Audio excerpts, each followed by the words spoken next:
ஒரு நண்பர் அவசர அவசரமா என்கிட்ட ஓடி வந்தார். அப்புறம் சொன்னார், என்னால நம்பவே முடியல சார், என் பையனா இப்படி அப்படின்னு சொல்லி ஆச்சரியப்பட்டார். உங்க பையன் அப்படி என்னதான் செஞ்சுட்டான்னு கேட்டேன். என்னால முடியாத ஒரு காரியத்தை அவன் சுலபமா செஞ்சுட்டான் சார் அப்படின்னார். அது என்ன, உங்களால முடியாத காரியத்தை அவன் செஞ்சுட்டாங்கிறீங்க, அது என்ன காரியம்னு தான் சொல்லுங்களேன். என்ன 5ஆம் வகுப்புல அவன் ஒரே தடவையில பாஸ் ஆயிட்டான் சார், அதாவது ஒரே அட்டம்ப்ட்ல பாஸ் ஆயிருக்கிறான் அப்படின்னார். மூச்சு வாங்க. கஷ்டப்பட்டு பரீட்சை எழுதினவன் அவன், இவருக்கு மூச்சு வாங்குது. நம்மால செய்ய முடியாத ஒரு காரியத்தை இன்னொருத்தர் செய்யும் போது அது நமக்கு ஆச்சரியமா தெரியுது. இப்ப சர்க்கஸ் பாக்குறோம், அங்க ஒருத்தர் அந்த இடத்துல தொங்குறார், அதை பாக்குறப்போ அது நமக்கு ஆச்சரியமா தெரியுது. ஏன்னா அது மாதிரி அந்த இடத்துல தொங்குறதுங்கிறது நம்மால முடியாத காரியம். நம்மால முடியாத ஒன்றை அடுத்த ஒருத்தர் ரொம்ப சுலபமா செய்யறப்போ நாம மருள்வது இயற்கை. இதைத்தான் தொல்காப்பியம் மருட்கை அப்படின்னு சொல்லுது. இந்த வியப்பு இருக்குதே, இது 4 வகையில ஏற்படுதான். அதையும் தொல்காப்பியம் தான் சொல்லுது. அது என்ன 4 வகை அப்படின்னா, முதல் வகை எப்படின்னா புதுமையான அரிய செயல்களை செய்வது. 2வது வகை என்னன்னா பெரிய செயல்களை செய்யறது. 3வது வகை எப்படின்னா மிக நுட்பமான செயல்களை செய்யறது. 4வது வகை ஆக்கம் தரும் செயல்களை செய்யறது. புதுமை, பெருமை, சிறுமை, ஆக்கமோடு மதினம் சாலா மருட்கை 4 அப்படிங்கிறது தொல்காப்பியம். இன்னைக்கு விஞ்ஞானம் புதுசு புதுசா எதையோ கண்டுபிடிச்சுக்கிட்டு இருக்குது. அந்த கண்டுபிடிப்புகளை எல்லாம் பாக்குறப்போ ஆரம்பத்துல ஆச்சரியமா இருக்கு, அதுக்கப்புறம் நமக்கு பழகி போடுது. வானொலி பெட்டி புதுசா வந்தப்போ அதை சுற்றி எவ்வளவு கும்பல், ஒரு பெட்டி பேசுது அப்படிங்கிறது எவ்வளவு வியப்புக்குரிய விஷயம். இப்ப யாரும் வானொலி பெட்டியை ரொம்ப ஆச்சரியத்தோட பாக்குறது இல்ல. வச்சிருந்தாதான் ஆச்சரியமா பார்ப்பாங்க சில பேர், இந்த காலத்துல எப்படி வச்சிருக்கிறாரேன்னு சொல்லி. மாறா அதை அலட்சியமாவும் பார்க்க ஆரம்பிச்சுட்டாங்க. மதினம் சாலா மருட்கை அப்படின்னு ஒரு சொற்றொடர் வருது பாருங்க, அதுல கருத்தாழம் உண்டு. எதை பத்தியும் போதுமான அளவு புரிஞ்சிக்காதப்போ ஒருத்தர் ஆச்சரியப்படுறார், புரிஞ்சுகிட்டதுக்கு அப்புறம் ஆச்சரியம் மறைஞ்சு போடுது. மிக நுட்பமான செயல்களும் நம்மளை ஆச்சரியப்பட வைக்குது. ஒரு அரிசியில ஒரு திருக்குறள் எழுதி காட்டுறாங்க, ஒரு முட்டை ஓட்டுக்குள்ள ஓவியம் தீட்டி காட்டுறாங்க. கருங்கல் சிற்பங்கள்ல எவ்வளவு நுட்பமான வேலைப்பாடுகள், அதையெல்லாம் பார்த்து ஆச்சரியப்படுறோம். இது மாதிரியே ஆக்கப்பூர்வமான செயல்களும் நம்மளை வியப்பில் ஆழ்த்தும். குப்பை கூலங்களை கூட வாழ்க்கைக்கு பயன்படுகிற பொருளா மாற்றுகிறவர்கள் இருக்கிறாங்க. அவங்களுடைய செயல் நமக்கு ஆச்சரியத்தை தருது. இடைக்காட்டு சித்தர்னு ஒருத்தர் இருந்தார். அவர் பாடிய 30 நூல்ல ஒரு பாட்டு வருது. ஆற்றல் பிறர் அறிதலின் ஆகம் கிளர்வு உறுதலின் கற்று அறிபாணர் கெழுமிய கோடலின் தோற்றம் உருகவே போற்றல் சால் வியப்பே.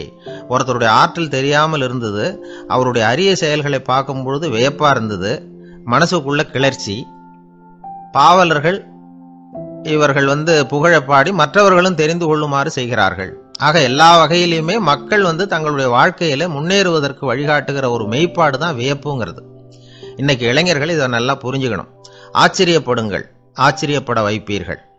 இந்த காலத்துல நம்ம எப்படி எல்லாமோ ஆச்சரியப்பட வைக்கிற அதிசய மனிதர்கள் இருக்கிறாங்க. ஒரு ஆளை பிடிச்சி ஜெயிலுக்கு கொண்டுட்டு வந்தாங்க. சிறை அதிகாரி அவனை ரொம்பவும் ஆச்சரியமா பார்த்தார். இவன் கேட்டான், ஏன் சார் அப்படி பாக்குறீங்க, நான் இப்ப இங்க வந்தது உங்களுக்கு ஆச்சரியமா இருக்கா அப்படின்னு கேட்டான். இதுக்கு சிறை அதிகாரி சொன்னார், நீ இப்போ இங்க வந்ததுல எனக்கு ஒன்றும் ஆச்சரியம் இல்லப்பா, ஏற்கனவே நீ இங்கிருந்து விடுதலை ஆகி போய் 6 மாசம் ஆச்சு, இவ்வளவு லேட்டா திரும்பி வர்றியா, அதுதான் எனக்கு ஆச்சரியம் அப்படின்னாராம். இது ஒரு வகையான ஆச்சரியம். ஆனா வாழ்க்கையில வியப்புங்கிறது ஒரு தேவைப்படுகிற மெய்ப்பாடு. ஆச்சரியப்படுவோம், ஆச்சரியப்பட வைப்போம். அப்படி இந்த உண்மையை புரிந்து கொண்டோம்னா நம்ம வாழ்க்கையில வெற்றி நிச்சயம். ஒரு சின்ன பையன் என்னை தேடிட்டு ஓடி வந்தான். ஒரு கதை சொல்லுங்கன்னா, சொந்தமா எதுவும் தெரியாத என்ன, உங்களுக்கு சொந்தமா எதுவும் தெரியாதுன்னு எனக்கும் தெரியும் அப்படின்னா. இந்த பையன் அடிக்கடி என்கிட்ட கதை கேட்கிறவன், அதனால என்னோட ரகசியம்லாம் அவனுக்கு அத்துப்படி. அதனால தான் அவ்வளவு தெளிவா அடிச்சு விடுறான்.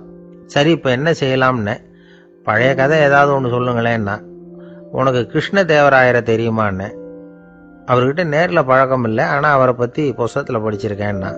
சரி, இவங்கிட்ட மேற்கொண்டு பேச்சு கொடுத்தா நம்மளை ஒரு மாதிரி ஆக்கி விடுவான் அப்படிங்கிறத யூகம் பண்ணிக்கிட்டு அவனை உட்கார வச்சு கடைசி வரைக்கும் குறுக்க பேசக்கூடாது அப்படின்னு ஒரு கண்டிஷனையும் போட்டுட்டு அந்த கதையை சொன்னேன். ஒரு சமயம் கிருஷ்ணதேவராயர் சமஸ்தானத்துக்கு ஒரு பெரிய வித்வான் வந்து சேர்ந்தாராம். என்னோட போட்டி போடுறதுக்கு இந்த ஊர்ல யாராவது இருக்கீங்களா அப்படின்னு சவால் விட்டாராம். அந்த ஊர்ல இருந்த பெரிய பெரிய வித்வான்லாம் இது ஏதுனா வம்பா போச்சுன்னு நினைக்க ஆரம்பிச்சிட்டாங்க.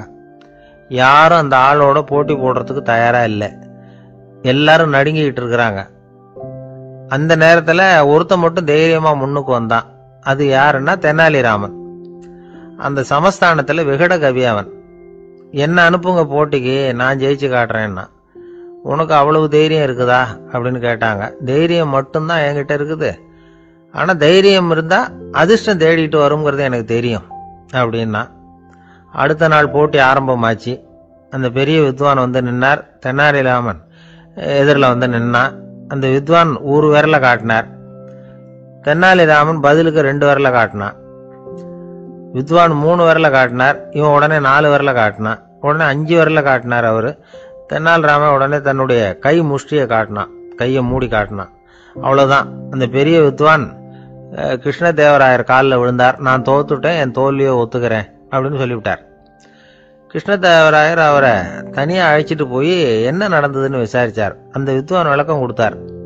ஆண்டவன் ஒருவன் தான் உண்டுங்கிறத விளக்கறதுக்காக நான் ஒரு விரல காட்டினேன். அப்படி இல்லை, சக்தியை சேர்த்தா சக்தி சிவன் 2 பேர் உண்டுன்னு உங்க வித்வான் 2 விரல காட்டினார். மூர்த்திகள் 3 பேருங்கிறதுக்காக நான் 3 விரல காட்டினேன். வேதங்கள் 4ன்னு சொல்லி ஒரு 4 விரல காட்டினார். பஞ்சபூதங்கள் 5ன்னு நான் 5 விரல காட்டினேன். அதையெல்லாம் அடக்கி ஆளணும்னு சொல்லி அவர் கையை மூடி உறுதியா காட்டினாரு. அடடா, உங்க வித்வானுக்கு எப்பேற்பட்ட அறிவு! அவர் தான் ஜெயிச்சார், நான் தோத்துட்டேன் அப்படின்னார் அவர். அப்படி சொல்லிவிட்டு அவர் போயிட்டார். அதுக்கப்புறம் தெனாலிராமனை கூப்பிட்டு என்னப்பா நடந்தது அப்படின்னு கேட்டாராம். அதுக்கு தெனாலிராமன் விளக்கம் கொடுத்துருக்குறான். அவன் முதல்ல என்ன கொன்னுடுவேன்னு அந்த வித்வான் ஒரு விரல காட்டினான். உடனே ஒரு 2 கண்ணையும் தோண்டி போடுவேங்கிறதுக்காக நான் 2 விரல காட்டினேன். உனக்கு நாமம் போட்டுருவேன்னு சொல்லி 3 விரல காட்டினான். அதை அழிச்சிருவேன்னு 4 விரல காட்டினேன். உன்னை அரைஞ்சிருவேன்னு அவன் 5 விரல காட்டினான். நான் உங்களை குத்தி போடுவேன்னு சொல்லி கையை மூடி காட்டினேன் அப்படின்னா. இப்ப பாருங்க, ஜெயிச்சது யார்? தைரியம் மட்டும் இருந்துட்டா அதிர்ஷ்டம் தானா தேடி வருங்கிறது எவ்வளவு உண்மையா போச்சு. அதனால நாம எப்பவும் தைரியமா இருக்கணும்னு சொல்லிவிட்டு என் எதிரில் கதை கேட்டுட்டு உட்காந்துருந்த சின்ன பையனை பார்த்தேன். அவன் என்னை நிமிர்ந்து பார்த்தான். அவன் தன்னோட கை கால் 2ஐயும் ஒரு மாதிரியா என் முன்னால தூக்கி 20 விரல காட்டினான். எனக்கு ஒன்றும் புரியல. இதுக்கு என்னப்பா அர்த்தம்னு கேட்டேன். இதே கதையை இதுக்கு முன்னாடி என்கிட்ட 20 தடவை நீங்க சொல்லியிருக்கீங்கன்னு அர்த்தம் அப்படின்னா.